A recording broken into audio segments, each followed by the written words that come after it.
Okay, we should be all set. Okay, I asked her to keep trying and we'll look out for her.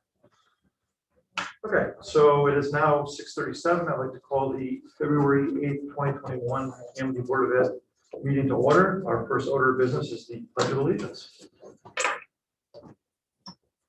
I pledge allegiance to the flag of the United States of America and to the republic for which it stands, one nation, under God, indivisible, with liberty and justice for all. Thank you. Next item is the approval of the minutes from the January 11th, 2021 meeting. Would someone like to make a motion to accept the minutes so we can discuss? I'll make a motion to accept those minutes. Okay, Mr. Mayo, I see a second from Ms. Carlson. Sure. Any discussion? Sure. Okay, seeing none. Call the roll. Yes, and so just as a heads up, I'm trying to call the roll in a slightly different way to help Ms. Caro and myself. So what I will do is alphabetically call the people who are here first, and then call the people who are on the screen, because it just makes it a lot easier as we're doing the roll. So Mr. Belfanti, Yes. Mr. Brow, Yes. Ms. Cardozo, Yes. Ms. Carlson, Yes. Mr. DeMayo, Yes. Ms. Eichler, Yes. Mr. Howard, Yes. Mr. Davis, Yes. Ms. Hubbard, Yes. Ms. McCrevin, Yes. Mr. Reed, Yes. and Dr. Turner. Yes. Great. Okay, thank you. That passes. The next item is the student report. I see we have our two student representatives. Hello. Hi. So we have a relatively short student report, but we're going to start off with the high school. So seniors participated in a senior service learning program and senior interest project orientation with Ms. Coco and Mrs. LaPlante. They discussed the details and requirements for the two senior programs, which are currently still expected to take place this spring. Tomorrow, February 9th, the Amity English Department and English Speaking Union will be holding their annual Shakespeare speaking competition via Zoom. Students will have the opportunity to recite a memorized Shakespeare monologue, and judges will select a winner to advance onto the next phase of the competition. And student athletes are currently participating in winter sports, which started in mid-January. And then for AMSO, the AMSO advisory groups participated in mindfulness activities designed to help students explore and incorporate focusing and stress managing techniques into their studies and lives. And eight AMSO students received the Jackie's 9 Character Awards this month. These students did an outstanding job demonstrating teamwork and collaboration both in and outside of the classroom. Okay, now I'm going to give you the report for the Bethany Middle School. So the PTSO and the staff of AMSB have been celebrating the small things and expressing their thanks. Bowler, excuse me, can you try to speak up a little bit louder, please? It's kind of hard to hear you through the Zoom. Yeah, of course. Sorry. Thank you.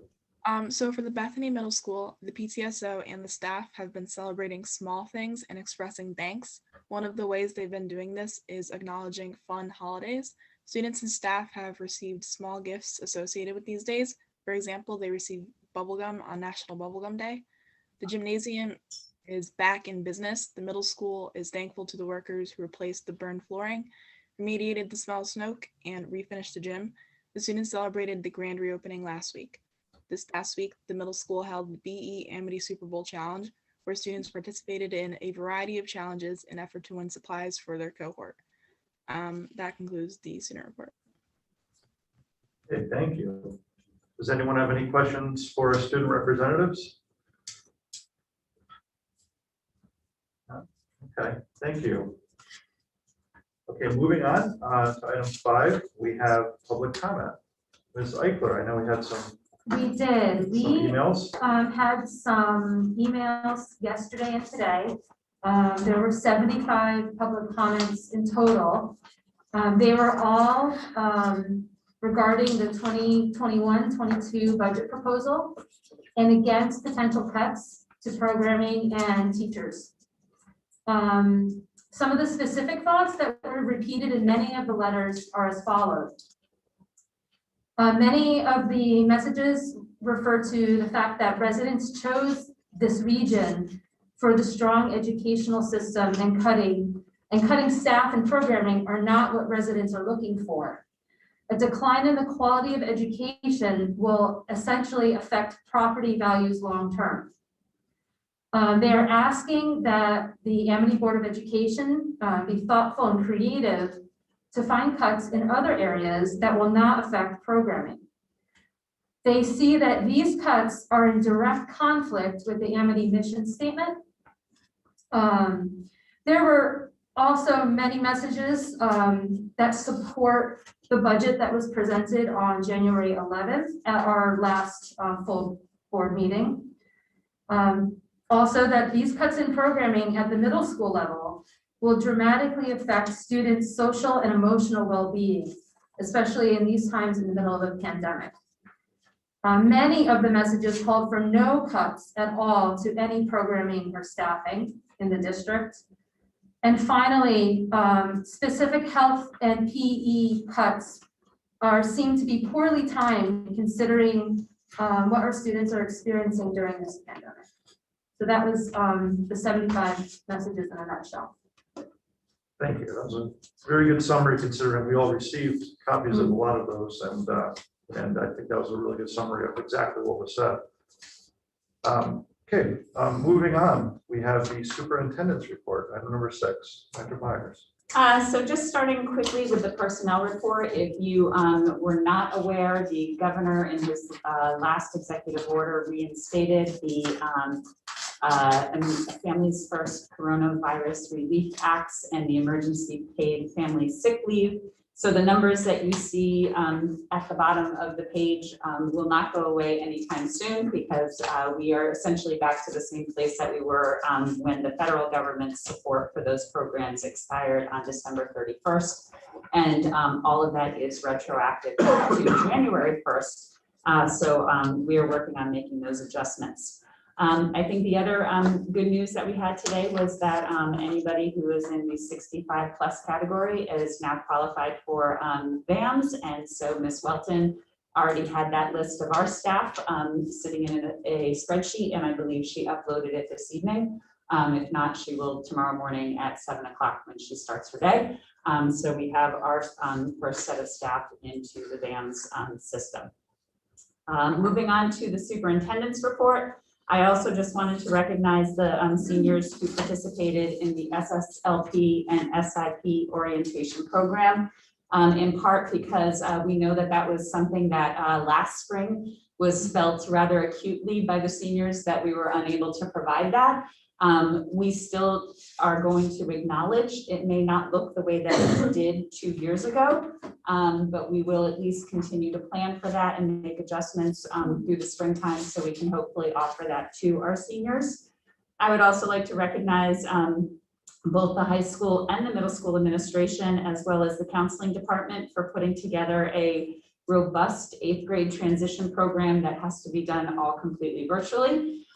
So getting ready to make that step from the middle school to the high school, but to do it all remotely has been an interesting opportunity. And it did conclude with an interactive live webinar where they were able to go through some frequently asked questions that come up during that transition period. I would like to recognize that it is National School Counselor Week, and that was actually last week, and so we were able to recognize our school counselors in both our middle school and in our high school. Okay, and that brings us to budget updates. So,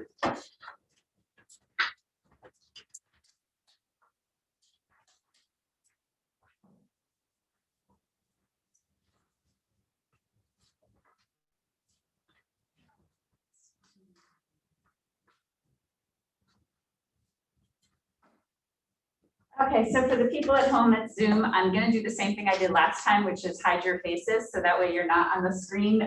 So I won't see you if you have a question, but hopefully this won't take long and we'll be able to go on to questions fairly quickly. All right, so in the budget process, I've added sort of a fourth line because that's kind of where we are. You guys recognize the first three. The superintendent's recommended budget was what was presented back on January 11th. Since then, though, we have received some correspondence from some town officials indicating that they would like to have us relook at that budget that was proposed.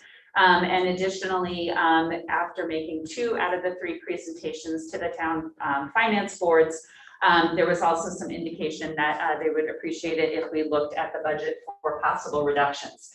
So we are kind of in this fourth line here where we are considering what might be a possible reduction before ultimately putting together a finalized budget. Just in terms of timeline, we do have a special meeting of the Amity Finance Committee that is scheduled for February 24th.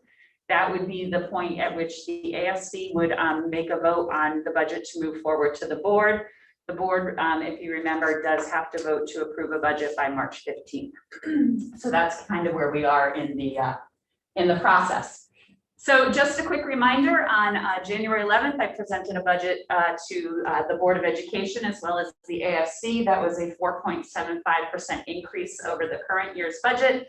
We talked about some of the programming and some of the items that were included in that budget, as well as some of the changes.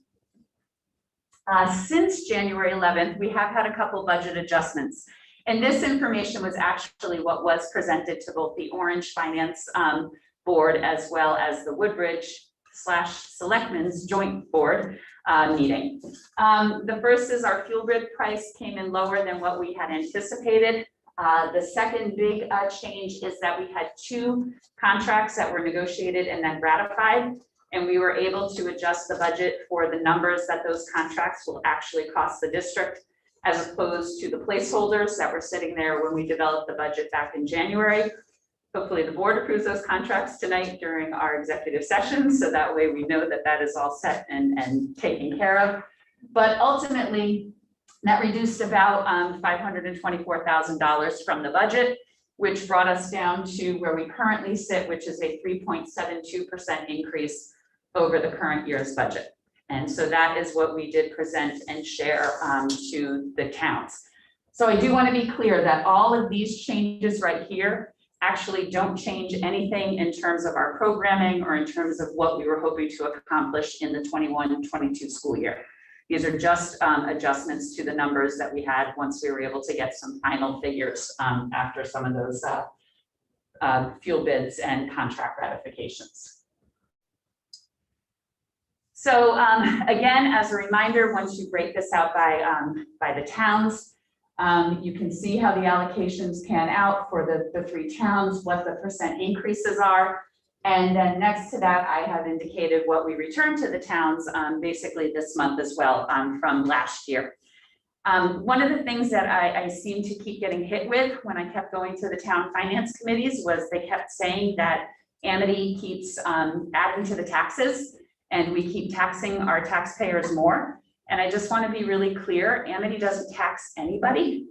We don't set the mill rate, we don't collect the taxes, we don't get the funds from the taxes. That's all in the hands of the town. And what we have returned to them, which presumably goes into a fund balance, in at least 2 of the towns, more than covers the increase that the 3.72% budget represents. So there doesn't really have to be necessarily a change in taxes to accomplish that 3.72. But again, that's not our purview. We can't tell them how to do that. But I also don't want it to seem that we're somehow taxing people because Amity doesn't tax anybody. Amity is just part of what the towns pay for to get that education. Additionally, our administrative team, a very small portion of whom is seated here this evening, met on January 20th so that we could come up with some of the possible additional reductions to lower that 3.72% increase. So the first thing that we looked at was removing requests that were new that we were going to put into the 21-22 budget. That included removing 2 of our athletic positions, including an assistant field hockey coach, eliminating a 0.4 math teacher that we were hoping to use to support students in Spartan Academy, as well as the 4 credits of math that all of our students need in order to graduate. And it also included removing the music instrument lease. Our proposal is to actually put that musical instrument lease into the capital plan. We would do that starting in the year 22-23, so that we have a cushion and a buffer to do that. But then we would have that as part of the capital plan for several years going forward, because I do think it's something that we can't, again, this is my 3rd year presenting it to the board. We keep saying, no, not yet, but I think we're getting to the point where we do need to address that. The other possibility with the musical instruments is at the end of the year, if there's 1% left, and if the board wished to earmark a certain amount of that 1% for a capital non-reoccurring purchase of those musical instruments, we wouldn't even have to lease them, we could flat out purchase them. So there are a couple options with that, but we felt that we could move that out of the operating budget for next year and still have a couple other possibilities for how we might address that. So removing just the new request was able to reduce the budget down to 3.55%. So the second place that we looked is to remove some requests that are currently in the budget. So things that we would typically have that we built into the budget and are now, this is where we're starting to tighten up our belts and say, okay, we're going to do without. So we looked at reducing the summer work days for our department chairs so that they do not have as much time allocated in the summer to prep and prepare for the following school year. Basically asking them to possibly do a little less. That puts the burden onto the administrators, or there just may be things that just don't get done because we just don't have them available to work for us during the summertime. We also reduced the summer work days for middle school counselors. That we actually brought so that they are the same number of summer work days that the high school counselors have. So they had more summer work days allocated to them in the budget. Now all of the school counselors have the same number of summer work days. We had some sidewalk repair. We just talked about it, and that is actually something we need to address right now this year. So the proposal is that we can take it out of next year's budget because we will actually be working on that in the next couple of months in order to address some issues with some concrete repair. We took out student planners as we have transitioned to Google Classroom, and more of the students' assignments are posted directly through the classroom. We recommended that we do not need kind of the very personalized student planners that we have had traditionally given to every kid in the past. We will keep a supply of some of those planners on hand for a student who's special needs or who's IEP, or maybe who just can't think that way. We would still be able to provide those, but it just won't be the same volume as what we've done in the past when we've given them to every single student. And then lastly, we did return one out of district student basically after the winter holidays. They've been in the district long enough that we feel confident we are going to be able to continue to support that student with in-district programming. So that includes the tuition and the transportation that would have been budgeted for that student for next year. And we will continue to hope that they have the success in the Amity district and don't need to have to be in an out-of-district placement. So those further reductions bring the budget down to a 3.26% increase. And that's kind of where we go before we really start. Let's say we're no longer trimming fat, but now we're going into a little bit more healthy tissue.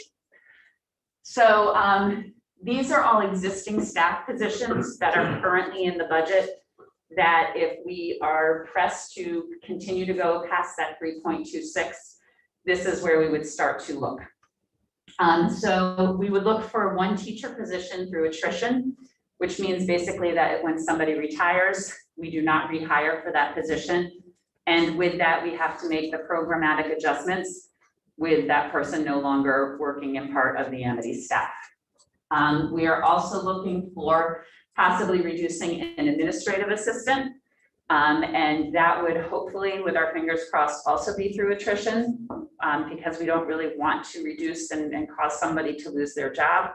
So again, it would be somebody retiring and that position wouldn't be hired for, and we would have to figure out how to use existing staff to try to do everything that that person had done already. We also have 2 additional teaching positions, and RIF is reduction in force. So that means 2 positions of people who are currently working that we would not renew their contracts. Obviously, 2 more positions is going to be a change in our programming. With these 4, you also have the benefits that the board is responsible for and pays for. But at the same time, when you do a RIF, you have to factor in the fact that that person does not get a job and therefore is going to collect unemployment, which the board is also responsible for. So this is actually added back into the budget to accommodate the reduction in force that we put forward. The last thing is we looked at eliminating 2 of the team leaders at the middle school level in the pupil services department. That is what got the budget to the 2.81% increase. That is where we currently are. But again, I would like to emphasize that this is where we start tapping into some of the programming that we offer. So what does that look like? The elimination, the first is the issue of attrition, and it's the elimination of literacy as part of the middle school life arts rotation. This has actually been a plan that has been, it's not sort of just hatched out of the air, it's been developing. I think regrettably, COVID sort of delayed our implementation of this plan, and so this is all happening in this budget probably 1 to 2 years too soon. But it is an opportunity with somebody retiring that we are able to do this. The reasons why. We would still have 2 reading teachers at each of the middle schools. So we currently have 6. We'd still have 4, and then we would have a 5th person, the 6th one having been gone through attrition. The literacy aspect of instruction would be built in as part of a reader's workshop model, which we intended to start last spring, that we never got off the ground because of COVID. So we were never able to visit the schools. We were never able to receive the training. We are doing that this spring. And ideally what we would have done is spend 2 years developing the reader's workshop model before we pulled literacy out of the life arts rotation. So if we were looking to do this, it would actually happen 2 years down the road from now if we were going to do that in a really planned, supportive manner, the way that we don't want to have something completely eliminated from our students and put our staff into a position where they really have to kind of change their approach to teaching. The literacy coach would be shared between the 2 middle schools, initially supporting the English teachers in the implementation of Reader's Workshop, then starting to, once they're pretty solid after 2 or 3 years, moving out into the other content areas and how those areas can support the Reader's Workshop strategies in science and in social studies. And then ultimately, we would also look at how we would incorporate writer's workshops. So the literacy coach would be somebody who would be there for a long time, but they also need several years to get everything in place that we're hoping to achieve with our middle school reading program. It would require general music to go into life arts in place of literacy. Again, that's not anything new. I've been having those conversations with our music people for 2 years. But it is something that we would change probably faster than we had anticipated because we assumed we'd have a 2-year period to think about what that music instruction and curriculum would look like. So this is kind of the first of those positions to be eliminated. The other thing is the elimination of 2 additional positions. And at this point, we are looking to see if we can't maybe do that at the middle schools, because over the past few years, the high school has lost positions when we've had to have a reduction, and we really haven't had that same type of loss at the middle schools yet. What I am going to present next are possibilities. So please do not think that this is etched in stone, but I want the board to wrap their head around what it means when we start to cut positions. So I want you to understand what could potentially follow. So possibility number 1 is I strongly believe in when we were having these conversations, we do not want to completely cut a program. Instead, we're looking at places where we can take a piece out, yet still know we maintain that program further on in a student's Amity experience. So the first possibility is to eliminate health from the rotation in life arts, which means instead of having 4 life arts, students would have 3. It would be art, music, and tech ed, because literacy is already out. And that creates some additional challenges. The health would have to be embedded in the PE instruction, which is fine. Those people are dual certified in health and PE, but it means for every day that you're teaching health, you're teaching less PE. And I do think teaching health is important because a lot of teaching health is also about wellness and mindfulness and some of those social emotional things that we are trying to support our students with, and we'll be supporting them with even more next year when they come back out of COVID. It may mean shifting our grading system from a quarter system at the middle school to a trimester system, particularly if you only have 3 life arts classes. The other thing, and with that, it would probably require some sort of scheduling change. But because those life arts classes would be approaching, if we didn't change anything, enrollments of 30 or so, that's too big. So we may have to look at some ways that it could impact academic success or potentially start adding the concept of study hall to middle school students' schedules. So that's what one possibility might be. A second possibility is maybe eliminating health in just 1 grade so that students maybe get health only in 8th grade in preparation for their required health in 9th grade, but they don't have it in 7th grade. That would help us to maintain 4 life arts rounds, except we'd have to find something and create something for that 7th grade life arts round. But with that, because we still need 2 teachers, we would look to maybe eliminate Mandarin from the middle school level. That has a ramification to the high school, because right now we offer Mandarin up to level 5 because you need 5 years of Mandarin before you're able to have some success on an AP class. So we would be taking out that opportunity for students for all students to participate in AP Mandarin, and probably going back to the system that Amity had a few years back, where native language speakers or some very, very talented kids could test into Mandarin and essentially skip a level of Mandarin at some point in their high school career to get to Mandarin 5. While both of these situations impact the middle school, they also impact the high school, because it means you have students that would be coming to the high school with less help and with less PE opportunities, or you would have students going to the high school that didn't have that opportunity for Mandarin. So when we say a programmatic change, it's a whole scale change to what Amity offers. It also, though, is one that still at least maintains a health program, and we still would have Mandarin. It just would only be offered at the high school. So when we start talking about teacher reductions and we start talking about programmatic changes, this is what it looks like. Now, we haven't picked any one of these because, first of all, we would rather not. We would rather have support of the board and support of the ASD and support of the community to not change our programming. But ultimately, if we have to pick one of these, it's more than just kind of looking at this real quick and saying, oh, that's the better choice. We have to look at the scheduling and the class sizes and what our entire, ABCD day might look like. How long class periods will last, how big those classes are going to be before we ultimately decide which of these 2 options is the lesser of the 2 evils. So it's presented to you as what happens when you cut teachers. This isn't what actually happens, at least not yet.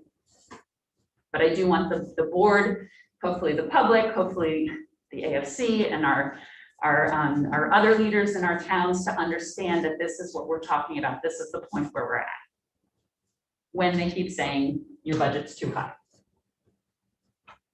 The other couple proposed reductions, we would eliminate a 10-month secretary. Again, it's at the middle school level, and we would have to share one secretary between those middle schools. How that might happen, Actually, if you had asked us this at this time last year, we probably would have said we have no idea, but we have gotten a little bit better at doing things from not in the like physical place where you work. So it would require some strategic planning, but that's kind of what we're thinking. And then eliminating the support services team leaders at the middle school. If you remember, we added the pupil services coordinator for the middle school level last year, or as part of this year's budget. So that individual would have to take over some of those responsibilities instead of those team leaders. So with those proposed reductions, it gets us to a 2.81, which I think the board received some communication that that is also not acceptable yet. But that is where we are. Again, that's what we've returned. So that is how much their budgets would change from the current year at a 2.81. I'm sorry, but what was the slide back before the 2.81? Was it the 3.26 or it was all the way at the bottom? I could barely see it. Oh, yes, That one, yep. that's 2.81, 3.26. Thank you. You're welcome. Good question, George.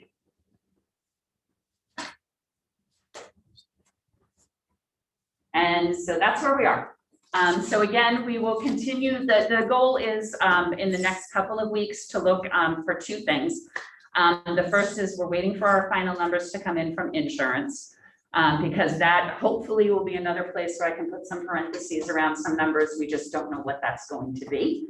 And then the second is we just received funding for ESSER 2, which is the second round of grants connected to the coronavirus relief.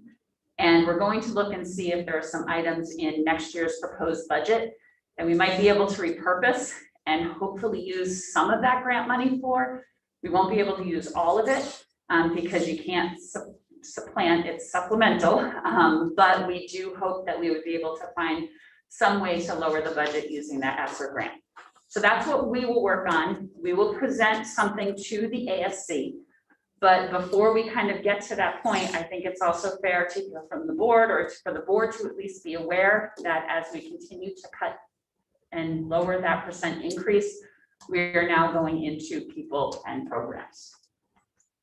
And so with that, let me stop the share and we are back to the Zoom. Dr. Byers, I just have one question. When would the AFC or the town see this presentation, that this budget update you just gave us, or would they? I didn't present it to them because it's really not in their purview to come back and say, well, we don't like it that you're cutting teachers, go find something else. Because that's the boards, and so that's why I didn't present it to them. What I hope is that with some guidance from the board, when we go to the AFC on the 24th, when we have some additional numbers, but we can also know, yes, we have to continue to look to cut the staff, or no, we're going to go forward with a budget that has our staff and whatever other reductions we were able to find. Thank you, Dr. Byers. So to my knowledge, there's only been the presentation to Orange and Woodbridge. Is that correct? Yes, Bethany is tomorrow Is night, tomorrow. and Bethany will receive the same presentation that As the Orange and earlier Woodbridge two. had. Okay, So the 3.72. thank you. So Dr. Byers, at this time is it appropriate to kind of pull the board and hear what people have to say.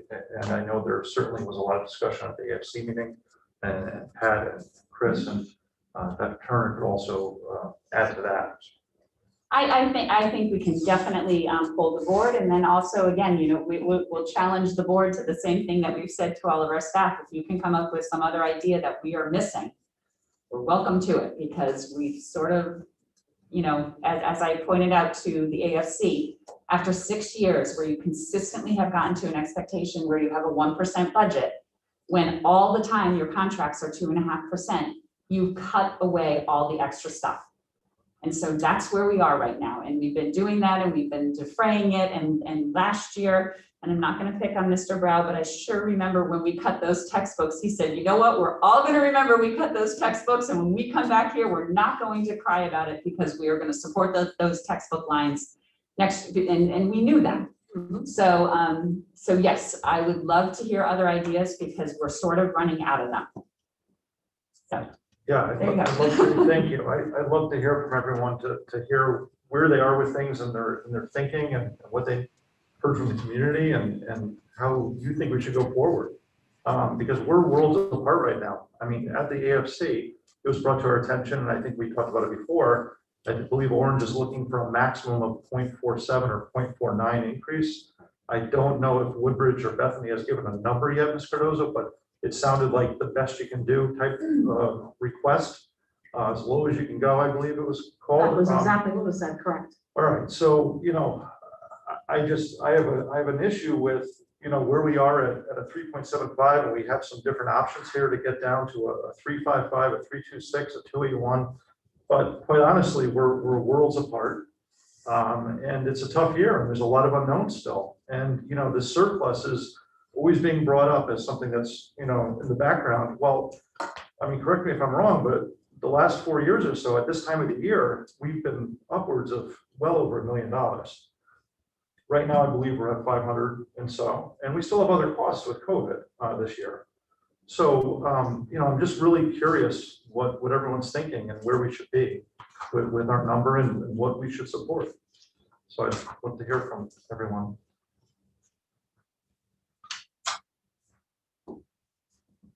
Yeah, Mr. Davis. He's muted. Yeah, we muted Paul. Yeah. Okay. Thank you. One of my goals in seeking a position on the Board of Education was to advocate for quality education. Amity's had a long history of providing outstanding education. And for me, programmatic changes to our educational plan should be done for educational reasons, not for financial reasons. If we have to provide our community with a budget that's a little bit higher than the finance boards or the boards of selectmen for those communities would like, we may have to leave it up to the taxpayers when we present the budget in that manner. They would have the opportunity to vote on the budget for the district. If they feel that what we're presenting to them is too high, then they'll let us know that. If not, I don't think we should try and lower the budget to the point where we're really impacting the quality of the education of our school district. Thank you. Thank you.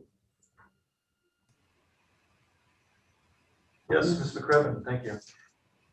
So I very strongly agree with what Paul is saying. And I think it's probably the sense of everyone who serves on this board. And I think we said it at our last meeting that we would like to keep any reductions away from teaching and learning, which means staff and program.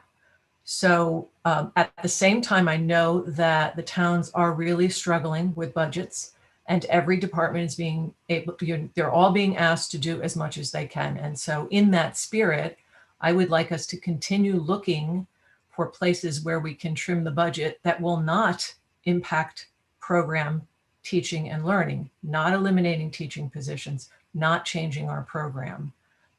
Because I agree with Mr. Davis, we would need to carefully study, we would need to gather all kinds of input and make structural changes to our program that should not be done in a budget cutting process. That does not sound good at all.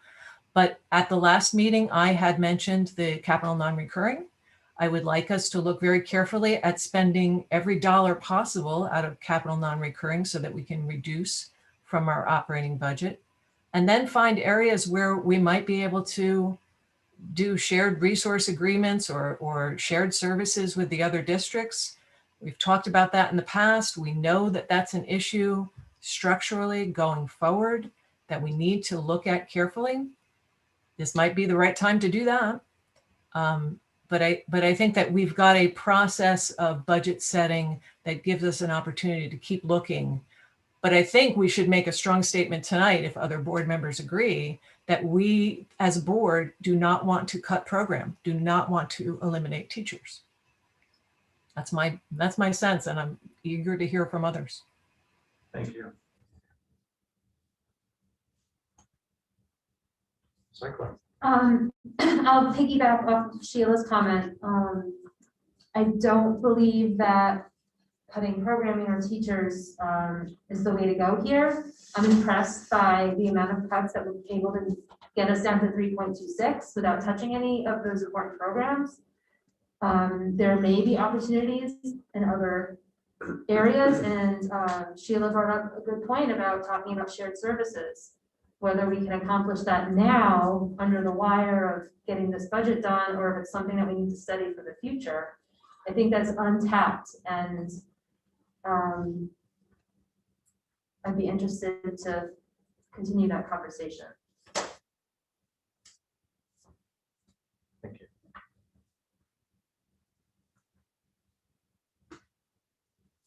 you. Ms. Hubbard, thank you.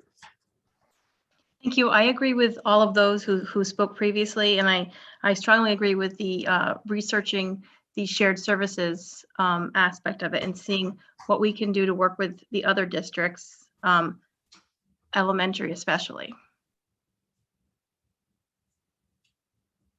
Thank you. Anyone else? Ms. Burke? Jenny? Just in the interest of not being repetitive, because I obviously agree with everything that's been said, I'd like to see the board schedule possibly a workshop to get together. I think this is the time that we would normally do something like that. I'm hoping that we can schedule at least one, if not 2 or 3 of these, preferably one, but rather soon, so that we can maybe go over some of these points that are being mentioned tonight. Okay, thank you. Ms. Turner? Hi. Dr. Jenny is fine. I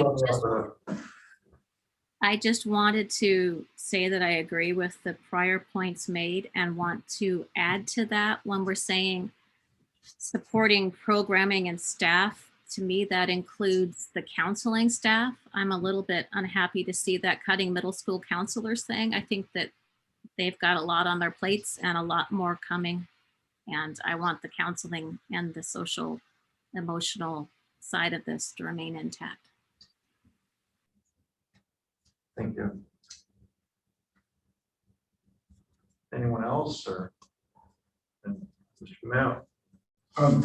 So I think I've been on this board 11 years now, Pat, is that what we've been on? Wow. I've been on both sides of this. I've been on the side where it's cut. My first 5 to 6 years, it was, cut the budget. And over the last 11 years that I've been on this board, every year the townspeople have voted in favor of this budget.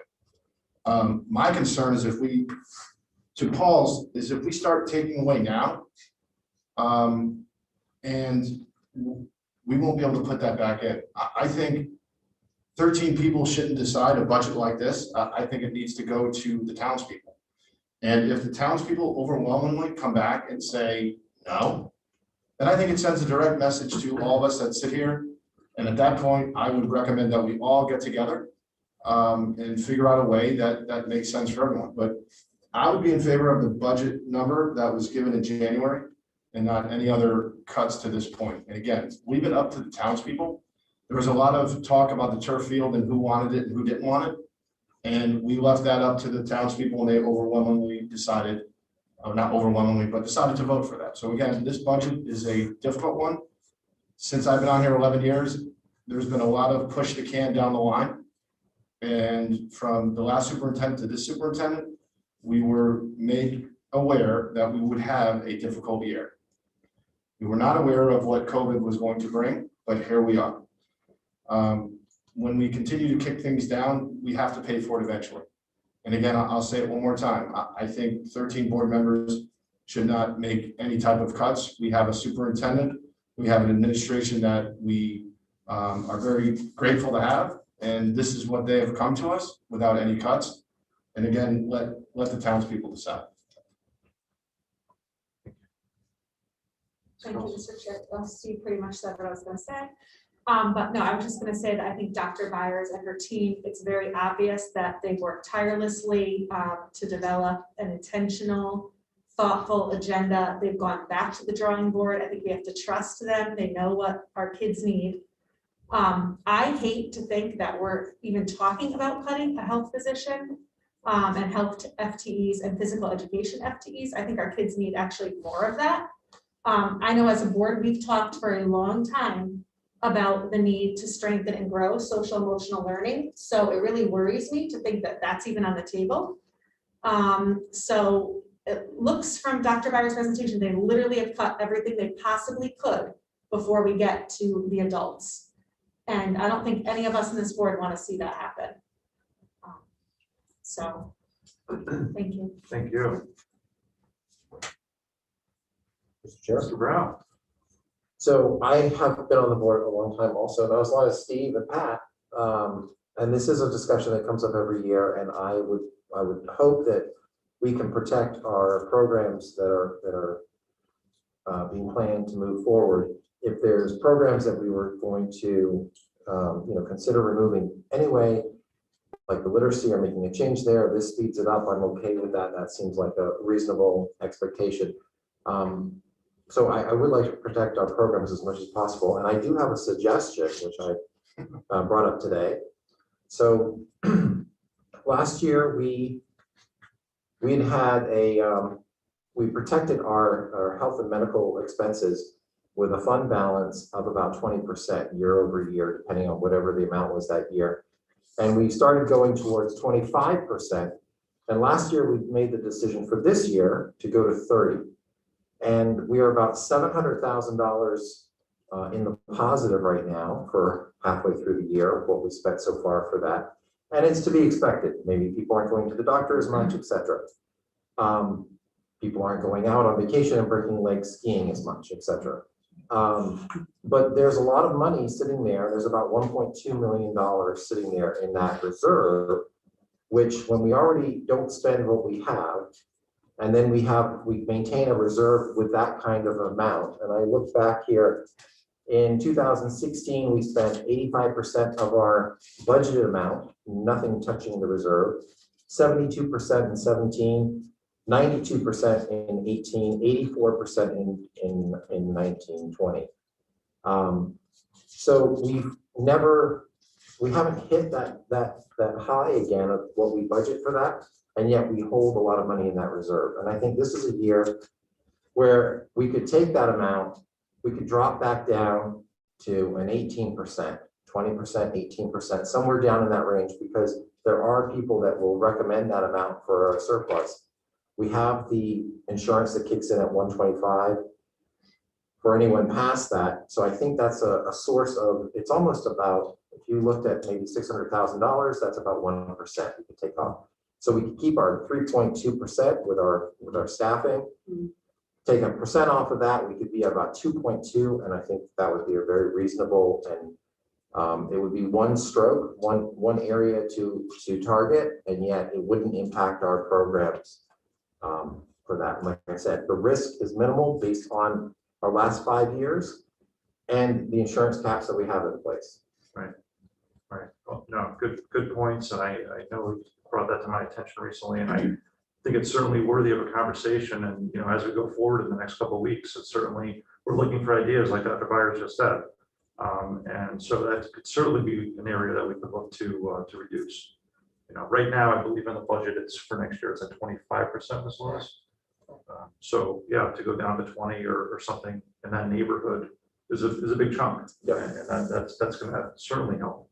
Obviously, there's the risk, the downside risk of that is, are people at home right now and not doing some things medically that they normally would have done, and will all those come to roost? No one knows. It's a crystal ball question, but we are fortunate in the last 8-10 years to have some decent surpluses to be able to cover any sort of differential. And like you said, Mr. Brown, we do have the stopgap starting on 25, so the risk is more of a frequency risk, not a severity risk. So I agree. Mr. Howard. I just wanted to piggyback on what people said, and before this meeting, I went back to Dr. Byers' presentation that she prepared for the towns, and I can see how highly rated the middle schools are, both of them. Not that the high school is not highly rated.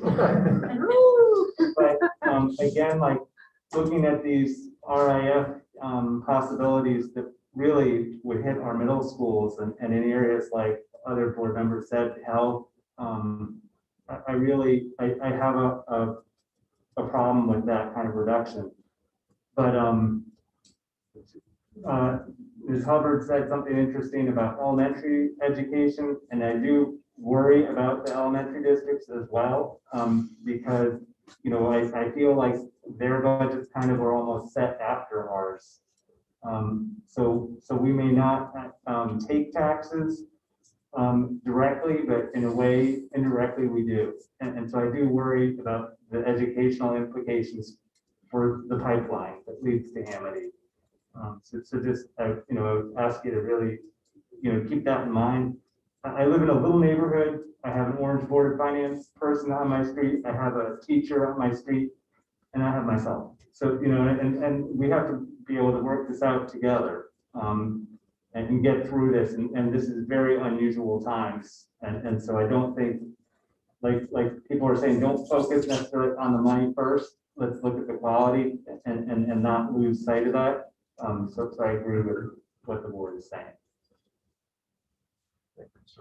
I just want to follow up George's comment. Thank you, John. I thought that that is kind of the message, that we are all in this together, and that every action we take has a reaction, right? Or right. So we don't want to adversely impact, of course, the elementary school's budget, clearly. But also we want to look out for our students the way we always have. And I think that's what the issue is in our community, is that we want to maintain and improve, because I think that's what the issue with Amity is. We don't always just want to maintain the amazing facilities and programs that we do have. We're always going to want to continue to build them. And we just got further with Mandarin. It took us years to bring in Mandarin. So it's inconceivable to me that we even consider taking a step back.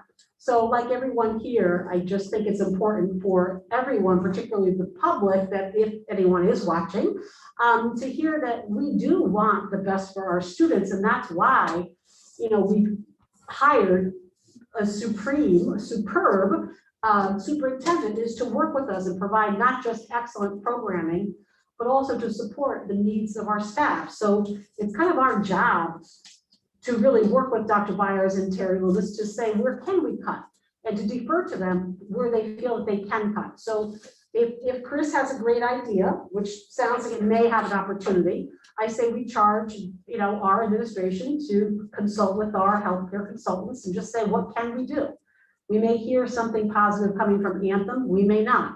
So where we can make changes for our citizens to continue to make the most of every tax dollar, we should do that. But I feel like the programming should be touched when it's ready to be touched and not pushed forward haphazardly just to meet the finances. So I guess it's a very long-winded way of saying I agree with everything that everyone here has said before, and I would just implore us to work together to be realistic in terms of what can be cut without touching programming. Mr. Reed? I just want to agree, obviously, with what everyone is saying. And I think about Amity and what brings us together and brings these three communities into one is education. And it's the desire to provide the best education for our children. And the idea that we're going to make decisions to negatively impact that education based on finances is not acceptable to me. I don't think it's acceptable to the board. We need to do everything that we can to look at other ways that we can save money. But at the end of the line, it's like Mr. DeMeo says, that we really need to look at our community who many moved to these three communities because of the Amity education, and let them make the decision about what's in the best interest of the children and what they're willing to accept. Thank you. Certainly sounds like we're all in agreement with not wanting to touch any programming or teacher cuts at all. Ms. McGrath, something else? Yeah, while we're thinking about, I like Chris's comment regarding the set aside for health insurance. I think that's important. I think, you know, we should probably reverse what we did this year because it's not panning out that we needed quite that amount of cushion. I also wonder if we should be talking about how much we're putting towards things like the OPEB trust. There are good years and there are bad years, and this might be a year that we need to cut back a little bit if we can do that, if that's a reasonable thing to do, but we need some advice to determine that. But I do think these are the areas that we should be exploring. And the last thing we should explore is cutting programmer teachers. If we don't do that, there are still areas that we can continue to look at. It's my understanding on the OPEB trust though, because this was explained to me that if we don't fund that fully, then people move out of town and then new people move in town are basically paying for that increase in OPEB trust at some point. Am I making sense? It takes years. Yeah, it takes years to fully pay the OPEB trust. We're still paying for things that happened years ago when the new rules came in. The question though is the rate at which we're paying into it is much higher than other communities do.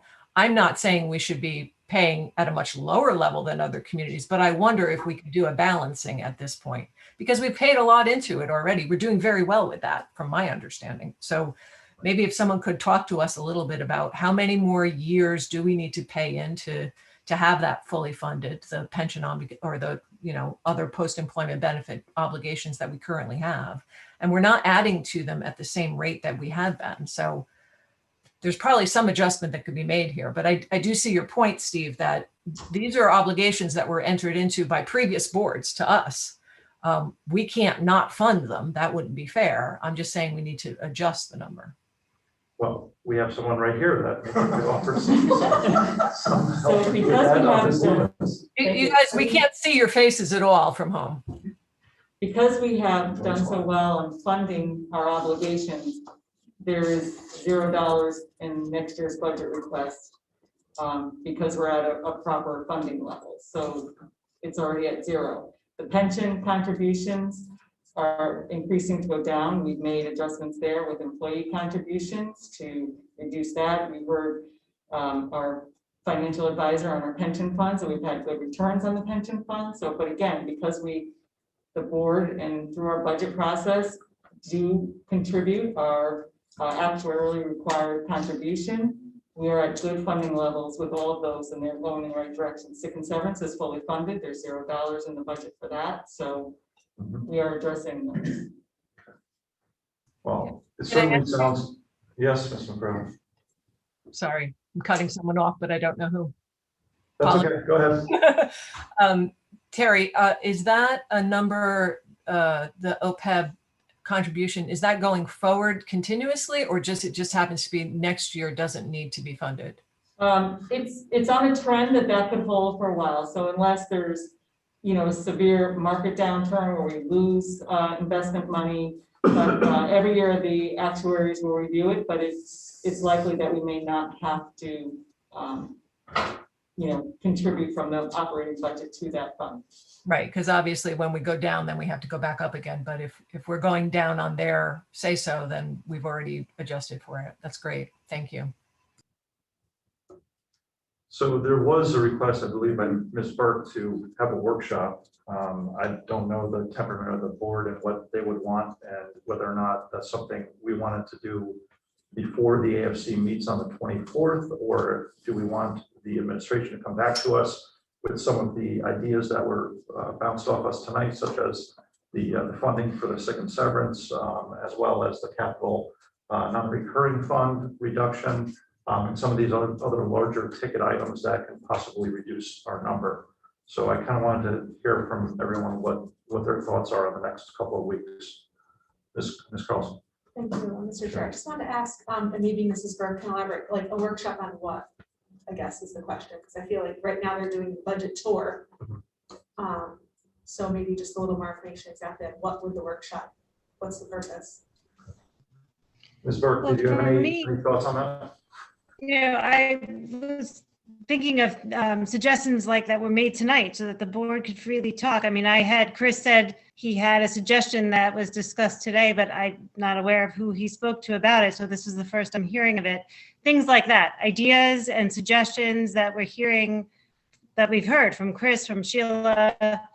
I'm not necessarily looking to take the document and redline it. You know, I don't think that's something that our board should be doing at all, but certainly I think there should be I would like to at least see that there be a conversation, and perhaps some of these ideas can be discussed between us, and it may stimulate some other ideas from another member. Just some things that maybe we can talk about that might lead to another way to get this budget down a little bit to make all of us, a lot of us happy, but again, not to touch the programming or the teaching positions. So that's why I was suggesting it, to get the conversation, started. And I'm glad at least there was some conversation tonight, but I was thinking it might be a good idea for this board to get together and do that. Okay, thank you.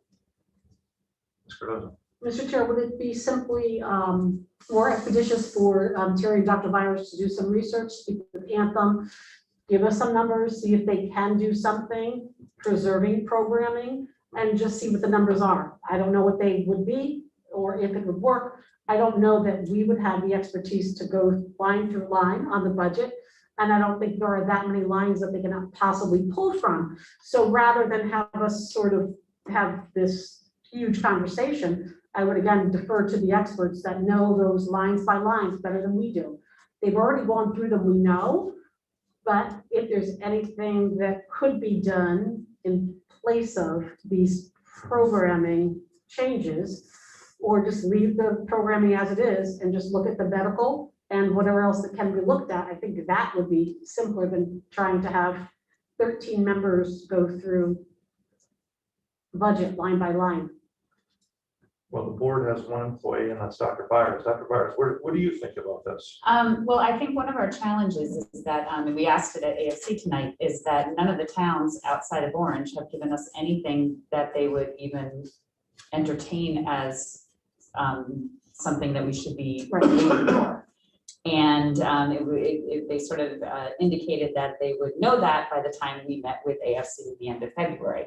If the intent of the board is to really sort of try to become aligned with what the towns are looking for, then until we know what the towns are looking for, it doesn't seem to be helpful for the board to just arbitrarily guess at something. For all you know, you could under aim and cut things that you didn't even need to cut because we don't know what they're looking for. So so outside of Orange's 0.47, we really don't know. So and again, all AFC has to do is either vote to put the budget forward or not vote to put the budget forward, but they don't get to, that's just feedback for you. Right. So I would probably suggest you let Terry and I figure out what we can do with some of the suggestions here this evening, bring it to AFC, you'll have feedback from AFC, and then it would probably be appropriate for the board to start to have those conversations and look to see just kind of how far off we are from them. I think that's a good idea. I think that seems like the right order in which to do it. And Ms. Burke, I agree with you. I think it's a good idea for us to all get together and continue discussion. That's what we're all here for. But I do think the timing of it would be better to do exactly what Dr. Byers just suggested, so we get a feel where we are after all of these changes will be made possibly, and we can see what we're in for. I agree. I don't have any problem with that. In fact, I think it's a very good idea. I just want to make sure that timing wise, we're able to do it, that we have a certain amount of time in between that end of February date and I believe it's the middle of March when this finally comes back to us again. So as long as we have a space to do it, if need be, hopefully it won't even come to that, but if need be, I just like to have the option. I agree. Okay, thank you. I think also, Ms. McCrevin. Can I just ask a question about, just so that we have a common understanding of what the board's role is and what the AFC's role is? Yeah. If we look at the policy on the AFC, they actually have an ability to be looking line by line. I think that there's an assumption that the AFC is actually looking at the budget line by line. I know in the past, they haven't made recommendations on a per line basis. They've given a whole number and said, kind of put it back to the administration, come back with a budget that meets this dollar percentage increase. But that's not necessarily what they're limited to. If you read the policy, it looks like they have an ability to ask questions about at a departmental level. We've recently made, maybe a couple of years ago, made some changes to that bylaw, but we didn't take that part out of it. And then I just also would like to understand that everyone who's a member of the board also understands that rather than just taking the recommendation from the administration and sending it to voters, there is a role for the board. It's a central role for all boards of education. And if you look at the elementary boards, they're certainly going line by line through budgets. I am very respectful of the role that the administration plays, and especially the superintendent as our one employee. She's making a recommendation, but it's a recommendation to the board. We do need to take a look to see where these pieces fit together and hopefully give it our approval that this is what we want done. But I just want to make sure that other board members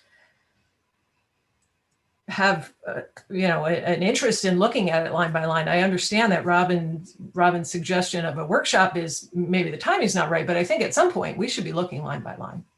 That's all I wanted to say.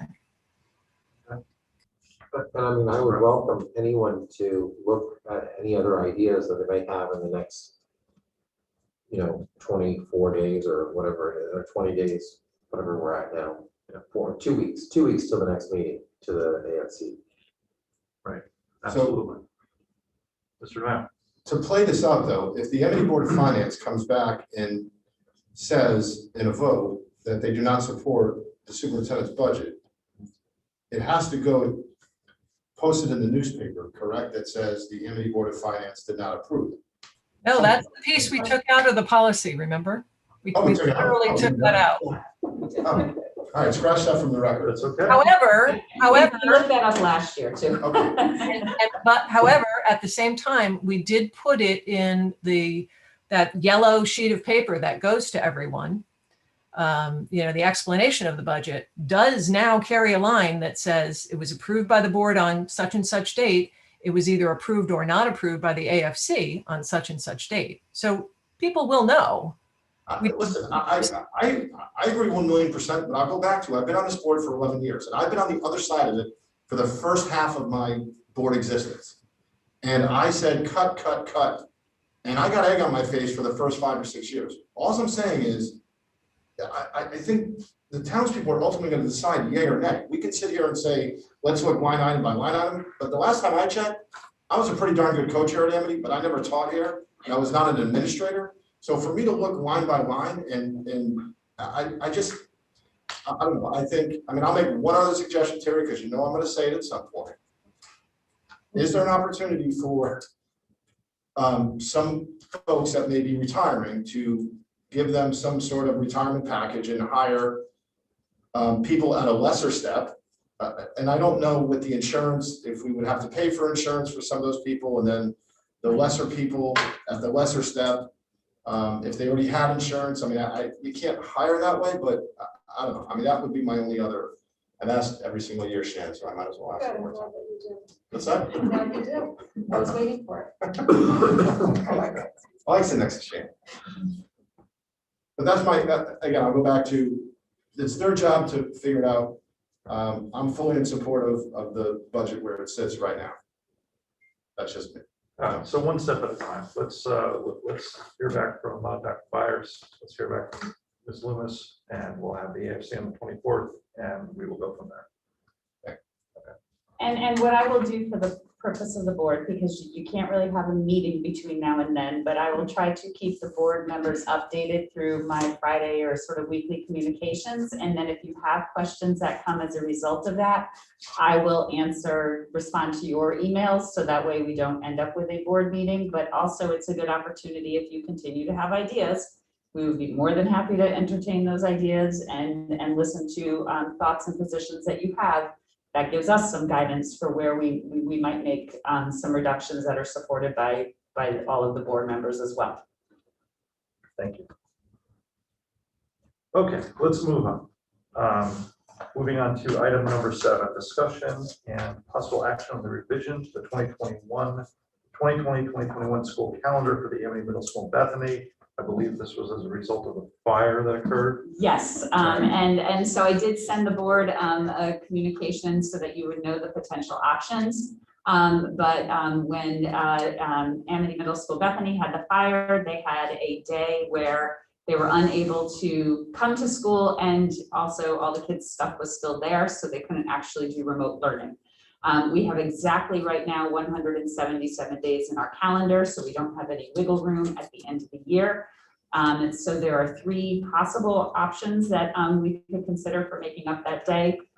One would be to just add it at the end of June, and Bethany would go 1 day longer than the rest of the other 2 schools in the district. The second would be to look at a day out of the April vacation. And the last would be to have the students report to school on March 19th, which is a planned full day professional development day. So students already were not expected to report then. It would be my recommendation to the board that the March 19th date is probably the one where we would have the highest attendance. It's still in the middle of the school year. It's just a Friday at the end of a school week. I think we would have far less successful attendance with either the April or the end of the year date. And so that would be my recommendation, but since it is a small school calendar change, that's why we are bringing it to the board.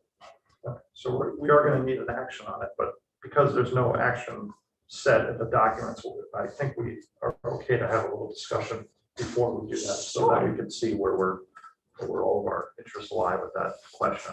Let's go on. The professional development can be scheduled for at the end of the school year? So what we would do is right now, so we would have the students attend from 7:34 to 12:12. So our teachers could still participate in the afternoon professional development, and then their professional development would be rescheduled to once the school year was over, so on June 9th. And it would just be for those teachers from Bethany. Does anyone have any questions or concerns regarding that? Okay. Would someone like to make a motion to accept that change to? Pam. I was just wondering if you could literally state the change for the record so I can have it on the Sure, motion. Ms. Carlson. I'll make a motion to change the Bethany Middle School calendar to include March 19th as a student learning day. Second. Mr. Brown, thank you. Any other discussion? Ms. Burke? Nope, I was just trying to second. Ah, okay. All right, I think we got our second. I guess we can call the roll at this point, so there's no other discussion. All right, Mr. Belfonte? Yes. Mr. Brown? Yes. Ms. Cardozo? Yes. Ms. Carlson? Yes. Mr. DeMayo? Yes. Ms. Eichler? Yes. Mr. Howard? Yes. Ms. Burke? Yes. Mr. Davis? Yes. Ms. Hubbard? Yes. Ms. McCrevin? Yes. Mr. Reed? Yes. Dr. Turner? Yes. Thank you. So that passes. Moving on, item number 8, discussion of possible action on the educational and research proposal in Amity Regional School District number 5. I believe that's found on page 14. Yes, so I was contacted by Michelle DeLucia. She is the chairperson on the East Haven Board of Education. She is also a professor of psychology at Southern, and she is getting her doctorate in education and requested Amity as a site for her research proposal. I did meet with her, and even our policy would require the board to approve the research. It does not involve students. What we would actually do is probably modify our school climate survey at the middle school level to include her initial research questions, and then based off of that, she would contact parents for her qualitative interviews. She's actually looking at Amity as a potential site to try her instrument and maybe not actually have it as part of her entire research project, but to use us as on a trial basis. I spoke with her for about half an hour. I actually believe that her findings could be of benefit to us. ultimately for how you get parents to be engaged with their students' learning. And so I indicated I would bring it before the board tonight, but I would be more than happy to support her research here at Amity. Does anyone have any questions regarding this?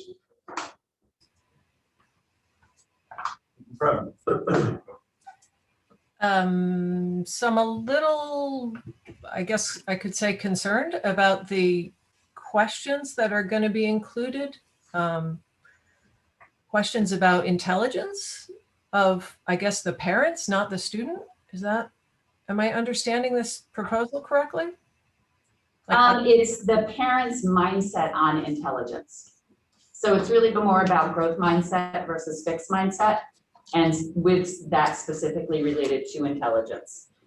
So the document that would be in front of the Amity population, would it start with these statements about intelligence is fixed? And I'm not sure how it seems like a sensitive topic to be dropping into a survey, especially if we're going to compare the Amity district with another district. I'm a little hesitant about where we're going.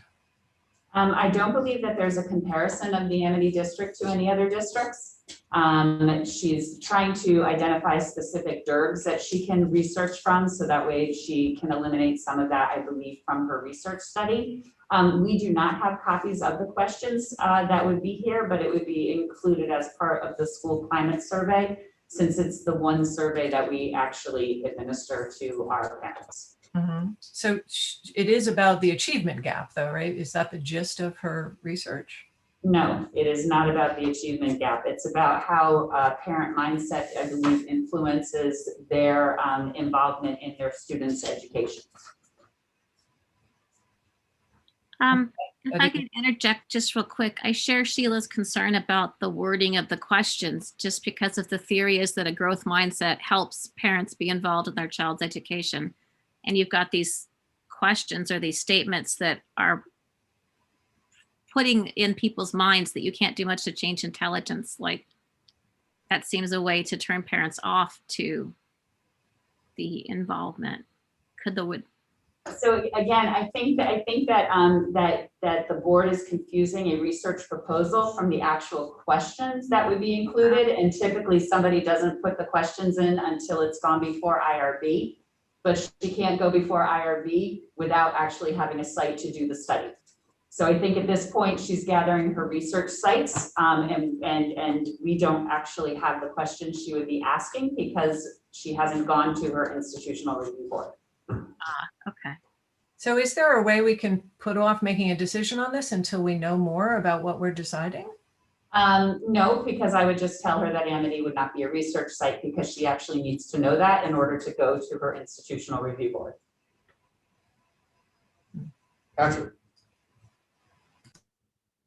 Would we be having, with these questions, we're talking about putting them into the survey, would they be identified as something, as a research study, or how would we be putting them in? Is it completely blind? No, it would probably be, we would probably put in an identification that it was part of a research study, and parents would have an option to complete them or not. Okay. Fair enough. All right. Ms. McCrumman? Yeah, do we know where the research findings are going to be published, or where they would it would be published as part of her dissertation and shared with our board, shared with her board? We don't know. Well, she's not operating as a function of the board. That's just part of what she does and where her interest lies. So I don't believe that she would necessarily share it with her board. We certainly are entitled, whenever we have a research study completed in Amity, to have the findings presented to us. So ultimately, in the end, we could request as part of this that she come and present the findings to the board. That sounds fine. But her IRB would be her college, where she's teaching. Yes. Or where she's going to school. Yeah. So do we know if East Haven is going to be one of her research sites? I did not ask for that. I would assume no, because if I was on an IRB, I would never approve that, and I'm gonna guess she's probably smart enough to know that as well. I also believe she's researching Dirt B districts, and I don't believe East Haven is a Dirt B district.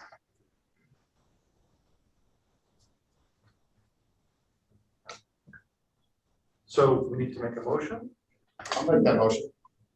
Okay, so now would someone like to second it? Ms. Cardozo, thank you. Any other further discussion? Can it include the results coming back at some point, whether just in written or? Yeah. Sure. All right, seeing no other discussion, we can call the roll. Mr. Belfonte? Yes. Mr. Brown? Yes. Mrs. Cardozo? Yes. Ms. Carlson? Yes. Mr. DeMayo? Yes. Ms. Eichler? Yes. Mr. Howard? Yes. Ms. Burke? No. Mr. Davis? Yes.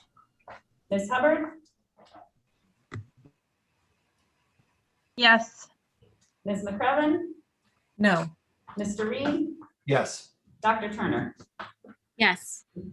Dr. Okay, Byers, thank I'm you. so sorry, I didn't hear Mr. Davis's response. He said yes. Mr. Davis said yes. Thank you. Okay, thank you. That motion passes. Okay, moving on. Item number 9, correspondence. Ms. Eichler. Yes, we have one letter of correspondence, and this is from the Bethany First Selectman Paula Francesco, the Orange First Selectman James Zioli, and the Woodbridge First Selectman Beth Heller. And so I'll read it. Dear members of the Amity Board of Education, as representatives from the 3 respective towns, Bethany, Orange, and Woodbridge, of the Amity Regional School District Number 5, it is your responsibility to oversee the financial and physical operations of the district. Even if the towns are not making the day-to-day decisions, Amity should still be held accountable to the towns as it is their residents through their tax dollars who fund the district. Over the past several years, Amity has had a surplus balance at the end of the fiscal year. A portion of those funds have been returned to the respective towns, but little consideration appears to have been given to the starting point of the subsequent budgets. We understand that some items are contractual, but that should not have a substantial increase on the new budget. A 2.81 increase is not acceptable. Amity is an excellent school system, but you need to be more thoughtful of your decisions on the impact of district towns. The Amity Superintendent of Schools presents her recommendation for the budget, but it is the Amity Board of Education who makes the final decision before it goes to district referendum. Please do not go blindly through the budget process. The signatures on this letter are also representatives of the taxpayers, and we strongly urge you to closely consider reducing the budget substantially further. With best regards. Thank you. Okay, moving on. Committee reports. ACES, Ms. Burke. So we did have a meeting of ACES on January 14th, which was right after our last meeting of the Amity Board of Ed. There were no issues that directly affect Amity per se, but I just wanted to report that the number of Amity students attending the ACES schools remains the same, with the majority of those students attending the programs at ECA. And we have our next meeting scheduled for this Thursday, which I plan to attend. If there's anything significant affecting Amity, I will report again. Thank you. Great, thank you. Ad hoc school safety, Mr. DeMayo. We have not had a meeting. Okay. Hey, Ms. McCrevin. So I was not able to attend the legislative breakfast that was held by Zoom. I don't know if any other members or maybe the superintendent may have attended that. But other than that, I know we're getting a continuous stream of emails from our CABE folks who are letting us know where advocacy efforts could be made. There's going to be several bills coming before the legislature. I don't know if the public hearing dates have been set yet, but if anyone is interested in keeping tabs on some of these, there are some discussions about regionalization again. There seems to be a bill. I don't know if it's got a public hearing yet, but it's always good to keep an eye on what's going there, and you can rely on those CABE emails to let you know. That's it. Thank you. curriculum, Ms. Cross. All right, big night for curriculum committee. Yes. All right, so we're lucky enough to have teacher voice around the table, so anyone who's on the curriculum committee, I think, can attest to the fact that it's really exciting work when teachers join us, and Dr. McFadden, of course. And tonight, we're going to be voting on 3 possible textbooks. All 3 were recommended and approved by administration. The textbook steering committee, which we all know is a very thorough process. Everything's included in the packet. Dr. McFadden does have everything signed. Okay, so if you see no signature, don't get nervous. And I'd like to bring it forward to the board. The I'll Be Gone in the Dark was presented to us by Mrs. Shannon Martin. She did such a nice job presenting. I mean, it's really exciting to hear the passion and excitement in the development and engineering of these courses.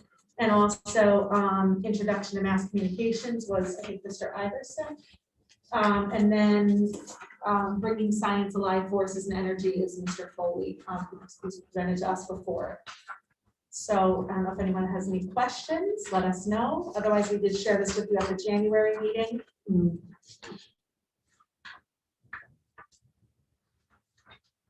Does anyone have any questions or comments regarding these 3? Okay, we have to make an action on this, I believe. I'm trying to get to it.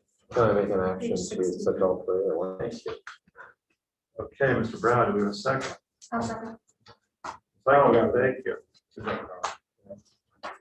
Any discussion? Okay. So, and just for clarity, Mr. Brown, did you make it to take all 3 at once? But I don't think we actually, the way that it's set up, it's assumed you're taking all 3 at once. So Okay, good, perfect. Oh, yes, even we better. don't even have to do that because it's discussion and possible action on the textbook proposals. And Sounds it good. has them all listed as a subset. So you don't even have to worry about that. Great. Okay, so we can call the roll. Mr. Belfonte? Yes. Mr. Brown? Yes. Ms. Cardozo? Yes. Ms. Carlson? Yes. Mr. DeMayo? Yes. Ms. Eichler? Yes. Mr. Howard? Yes. Ms. Burke? Yes. Mr. Davis? Yes. Ms. Hubbard? Yes. Ms. McCrevin? Yes. Mr. Reed? Yes. Dr. Turner? Yes. Right, that motion passes. You have your textbooks. Thank you for all your efforts. We appreciate it. Thank you. Thank you. Thank you. Good night, stay safe. Okay, moving on to item 5, or committee 5, district health and safety, Mr. DeMayo. We have not had a meeting. Okay, and district technology with a monthly report. We have not had a meeting. You have none. Okay, thank you. Okay, there's the report is on page 45 for everyone's review. I love these reports, technology and facility. Yeah. No, I think because there's just so much and it's easy to read and just so helpful. I will let them know. Thank you. It's great. Facilities. I've not had a meeting that I'm aware of, and there is a report on page 46 or so. And it states that the gym floor was fixed at Bethany and the dishwasher was repaired and air handler work has been done and there's other things in progress. You know, I wanted to comment on for the facilities, is I couldn't believe that they got progress on that second shed. Oh, yeah. I happened to stop by the high school and I saw it. It was all framed. It was just exciting to think that, you know, there's something hands-on actually being done by the students. So Yeah. thanks again to that crew. That was just a cool thing. Good to see. We should start building them around the cargo containers, just do a shell. There you go. Mr. Brown, I remember when we were looking at doing the field last year, which obviously didn't happen, which we're doing now this year, we were assigning someone as a liaison from the facilities committee to interface with construction. Correct. And with Ernie and with Felix Hurt and all that. I were you went demoted to a as that couple of those person? meetings, yes, I did. Okay, yeah. so will you again assume that role? That would be fine, I would happy to do that. Okay, that's great. Yeah, great. Unless you want to do. What's that? We can talk about it after. No, it's not, you can do it. We could also have a dual role. Yeah. Two- All right, we'll go- two, We'll trade off. You can't make it. Yeah, well, that'd be fun to have All right. a back. I'd love to get involved. All right, great. It was, I will say, the few meetings was discussions around sort of running the lights and the color scheme on the field. That was a lot of it, were things like decisions, some placement decisions, electrical wiring. Yeah. Just some planning on a few things where outlets and lights and other things, speaker, boards would be, things like that. It's important stuff. And truthfully, since we never started, none of that has really actually changed. So we're still in basically the same place we left off in. So Mr. Brow hasn't missed a single meeting yet. Perfect. Well done. The school colors will be on the field, some representation of black and gold. Excellent. And moving on to finance. Ms. Cardoza, Mr. Lewis. I'm not sure if Mike Gotts is actually on, will be presenting, no, because he only presents for the AFC.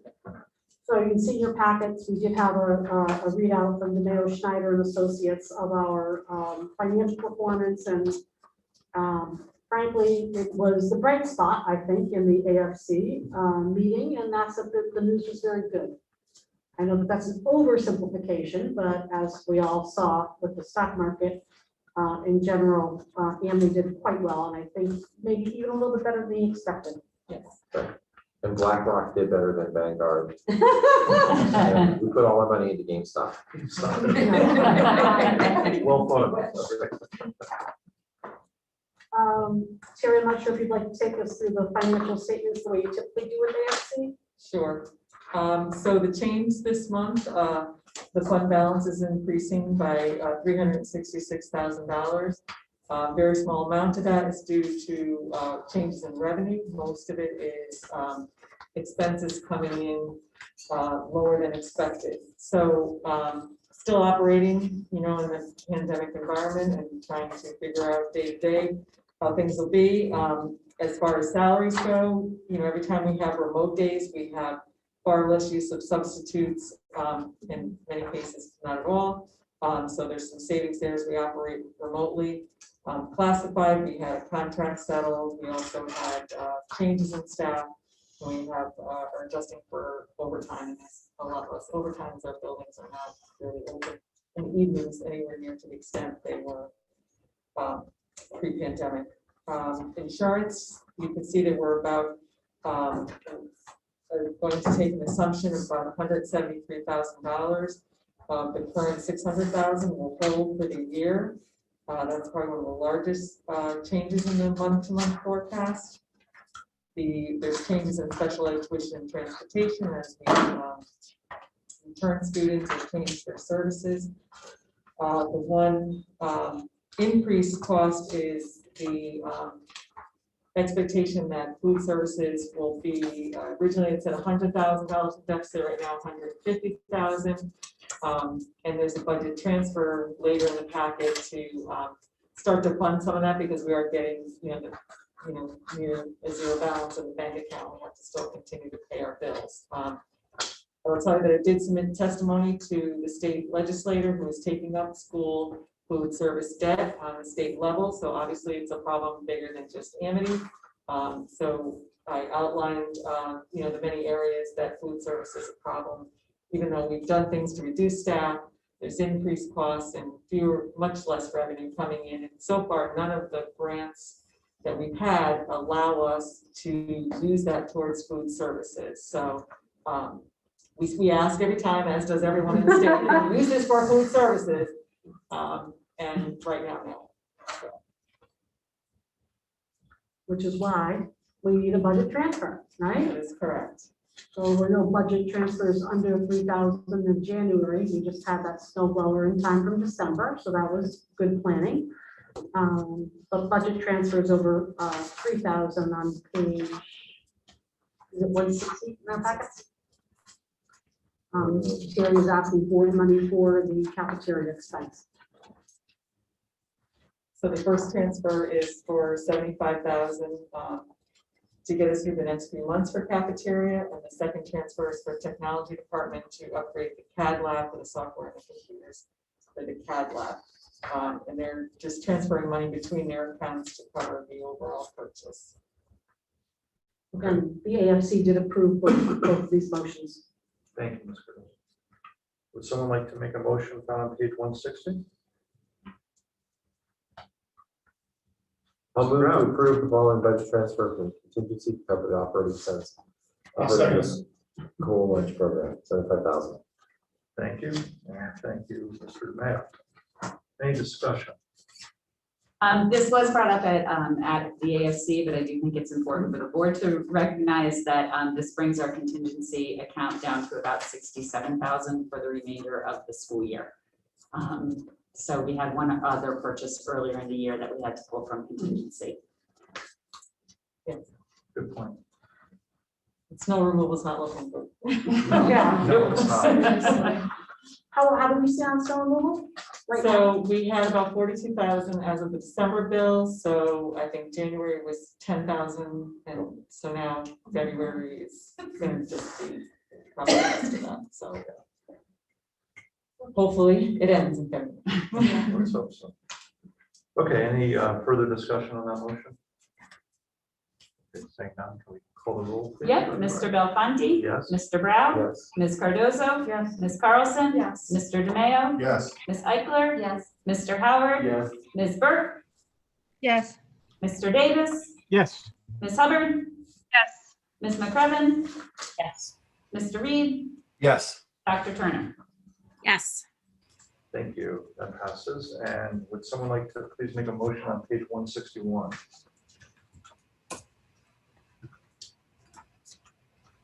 Mr. Brown? Move to approve the following budget transfer between technology accounts to cover the purchases of the technology department. A total of $34,816. I'll second that. Okay, Mr. Howard, seconds. Thank you. Any discussion? Seeing none, we'll call that vote. Mr. Belfonte. Yes. Mr. Brown. Yes. Ms. Cardozo. Yes. Ms. Carlson. Mr. DeMayo. Yes. Ms. Eichler. Yes. Mr. Howard. Yes. Ms. Burke. Yes. Mr. Davis. Yes. Ms. Hubbard. Yes. Ms. McCrevin. Yes. Mr. Reed. Yes. Dr. Turner. Yes. Thank you. That passes as well. We have a budget update. The budget update you've already sort of received, Yeah. but this was the memo that we shared with the AFC prior to this board meeting. Thank you. And then back earlier, Ms. Loomis, in the packet, it was talking about the surplus and how we still have $185,600 to spend from last year's amount that we put into this year's.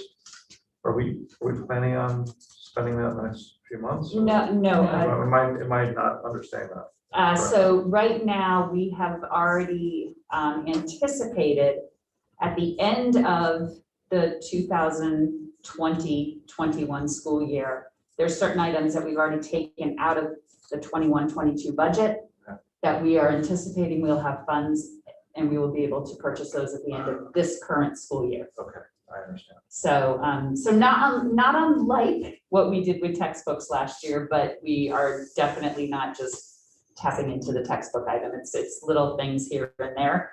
And it's things that we can address now where if the auditors come, they're not going to say, oh, you just pre-spent. It's stuff that we can certainly address now. Like, for example, the sidewalk concrete repairs that we really need to do in the next couple of weeks. Right. So if we were to do that, can we say that the 576, you have to subtract the 185 out of that? Yes. Just to find out our current surplus right Yes. now? Okay. Yes, that is correct. Okay, I just want to be clear. Thank you. Okay, moving on to policy, Mr. Howard. We met on January 25th, and our next meeting is February 22nd. So thank you for everybody coming out. Thank you. All right, and we have some first reads, I see. Yep, we have several first reads. The first one, 3324, is actually currently in our policy manual. It's listed as a regulation. So we are just changing our regulation into a policy, updating the legal references. This matches what CAVE currently has, although we added the limits on the contracts so that it would be aligned to our AFC policy as well. The 3560, again, this one we aligned to our AFC policy, particularly with respect to the emergency items that are not identified in the budget. But this was a recommendation. Kate actually said our policy was fine, except we felt we needed to update it to have it be more accurate for what we do with respect to AFC. And then 5118. So this was actually a request of our pupil services director, Mr. Brandt, to take a look at our residency policy again. And we actually sent it off to our board's attorney. We have a couple, some leniency in our residency policy that's actually costing the district a significant amount of money. Most specifically, we have a section of our current policy that allows somebody, if they are building a house or planning to move in, and if they plan to move in by December 31st, they can attend the school, you know, from whenever they want to, essentially the start of the school year, which from your normal programming standpoint makes perfect sense. You would love to have a kid start their school year in the town where they're eventually going to live. Regretfully, this year we had 2 students, both with out-of-district placements, that moved in and were able to attend not Amity schools, but their out-of-district placement schools for 3 months. But the Amity taxpayers had to foot the bill because of our policy. And so we put this to the board's attorney. You'll notice most of that language is out of the policy. It's all built into the regulation that Attorney Dugas created for us. And it really tightens that limit. The other thing that does is it actually helps us when we have to pursue residency, because it really follows now what the state statute is when they define residency as the place where the student lays their head at night. So our policy really wasn't aligned with that state definition, and now the new policy and regulation that Attorney Dugas created is much more aligned. Additionally, she gave us some good forms for affidavits for non-residents or for people who are not necessarily living within their home. I know during the course of this, Mr. Davis asked about unique circumstances, like a family who's displaced because of a fire or a tornado. And all of those individuals are covered under the homeless policy, which the board just updated, so it doesn't even really factor into this. But those are the significant changes with 5118. And if you haven't had a chance to look at this and compare it to what the board's policy currently is, I would encourage you to do that, because it can have some impact on families. And then we very excitingly finished the 3000 series, and so we started the 4000 series finally. So you will find updates to the actual 4000 policy, as well as a policy that came through from the CAVE updates, 4212 on drug and alcohol testing for school bus drivers, which is a federally mandated policy. And it really is updated, and it can address school bus drivers who work for, who are contracted through the district. So it applies to our independent owner operators. So I think those were all of the new policies. The one second read policy is the clean version of 3541.44, which we had updated and brought back to policy after our last board meeting, and I believe we made the changes that were requested. Thank you. Ms. McCriven. Maybe I should wait for their, oh, we're not going to do a motion on this. I had a question about policy 3560. Sorry, 3560, give me a second. Back to that one. Yes. Page 168. So the blue type is new to the policy, right? Supplemental appropriations to the capital non-recurring fund may be made from estimated fiscal year end surplus. That that's always been the case, right? But we're adding it here, I suppose, just to be explicit about it. But I wonder if we should also have mention of annual appropriations to capital non-recurring, because there's two kinds of appropriations that can be made to that account. Is that correct? So annual occurring appropriations to that account come through the budgeting process itself. Right.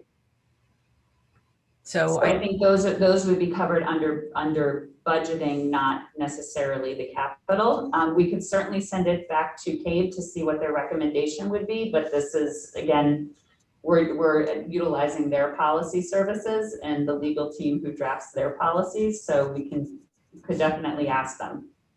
Yeah, because I like the idea of explaining that for long-term planning purposes, we like to plan ahead, but then we're talking about the supplemental process, which is not the actual long-term planning process. The real long-term planning process would be to make an annual appropriation to capital non-recurring as embedded in the operating budget.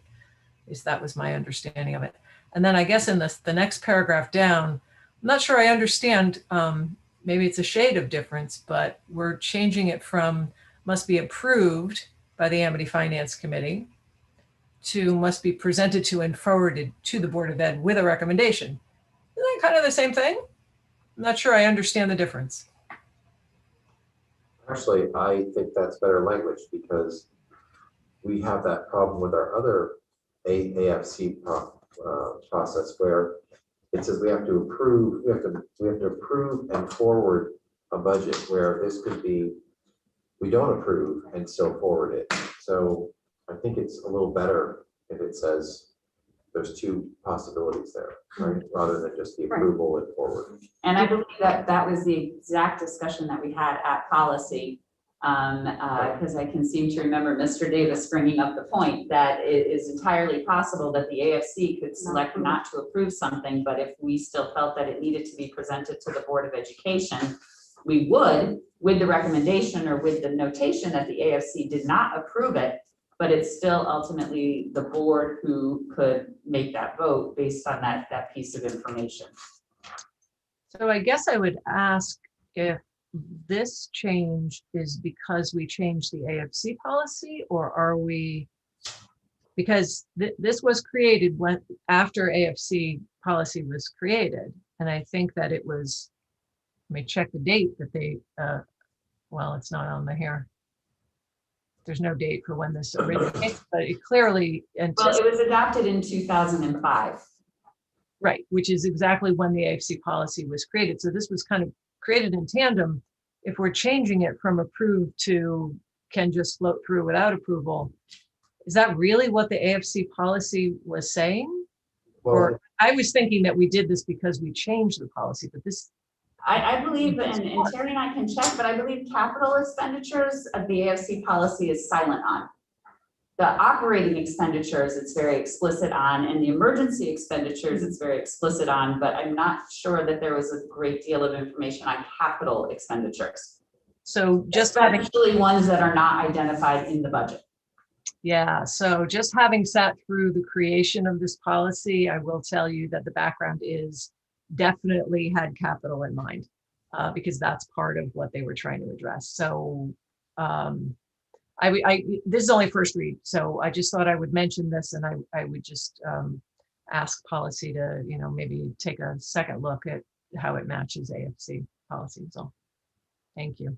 But I would also add, if you're going to go back and look at that policy, that sentence from the AFC is not a great one, which is the budget recommendation by the AFC will be forwarded to the board for its approval no later than March 1st.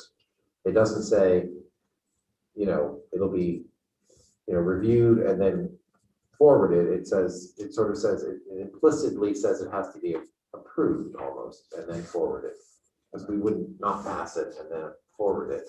So it's a little, anyway, it's not well written, that sentence, and we never changed that sentence before. So just, if you're there, take a look. Because I like the way the new one is better. It's clearer. Mr. Davis. I think you're muted. Got it. Okay. I was the one that kind of raised the issue. And my concern was the AFC is a subcommittee of the entire board. And the way the language appeared to me originally was that if the AFC did not approve it, then it's out and gone. It can't be approved, which I do not believe. And I think it may have been confirmed legally, they don't have that authority. The AFC cannot speak for the entire board in disapproving an expenditure. So that was the thought that created. And that's why the other ones follow. Right. A little bit. Thank you, Mr. Davis. Do we have to take action on the second read? On that one second read, yes, we do. Okay. Someone like to make a motion for passage of the second read? Ms. Cardozo, please. Thank you. Second, please. Ms. Carlson. Any further discussion on that one? Okay. Seeing none, we can call that roll. Mr. Belfonte? Yes. Mr. Brown? Yes. Ms. Cardozo? Yes. Ms. Carlson? Yes. Mr. DeMayo? Yes. Ms. Eichler? Yes. Mr. Howard? Yes. Ms. Burke? Yes. Mr. Davis? Yes. Ms. Hubbard? Yes. Ms. McCrevin? Yes. Mr. Reed? Yes. Dr. Turner? Yes. Thank you. That passes. Okay, moving on. Personnel, looks like we have a few executive sessions to do here, Dr. Byers. Yes. So a couple quick words on executive session. The way that the Zoom is set up is that we can only go for like maybe 30 minutes. And then the live stream, we can't get it back. So what I would like to propose is, especially since literally there's nobody left here from technology at all. What I would like to propose is that we take the first two items in executive session, invite Ms. Loomis in. Then the board will have to exit executive session, take action on the contracts, and then you're gonna have to go back into executive session for my mid-year and then you can't talk more than a half an hour. And then we can't come back out of this. So, and go back to the live. And for anybody who's watching, then I believe the YouTube just turns off until we come out of executive session and then it magically turns back on again. At least that's what I've been told. So. Okay, thank you for that clarification. So we need someone to make a motion to go I'll make into the motion executive for session. executive session. Okay, thank you, and invite Ms. Loomis as well, and Dr. Byers, correct? Please, yes, I'd like to invite Dr. Byers and Terry Woods. Thank you. Make motion for Pam. I need a second. Steve, Oh, ma'am, oh, you Shannon, have it. Carlson. If we can just maybe do a show of hands that we're all going into executive session. I see everybody here is good and everybody on screen. And ladies, Carolyn and Allison, you guys can go and don't come back. All right, have a good evening. I love you, but you don't need to go through this. Okay. Thank you. Have a good night. Good night. Dr. Byers, maybe while you're over there, if you can adjust the camera, because I think those that are at home are just seeing our feet. Oh, that's good. I kind of like that. Yeah, you're better, actually. Sorry. Technology. Okay, so we are now in executive session. I'm just waiting for Ms. Carroll to leave. And I'm gonna Yes, shut okay, sorry, Ms. Carroll, thank you. I'll shut the day. So how does it magically work?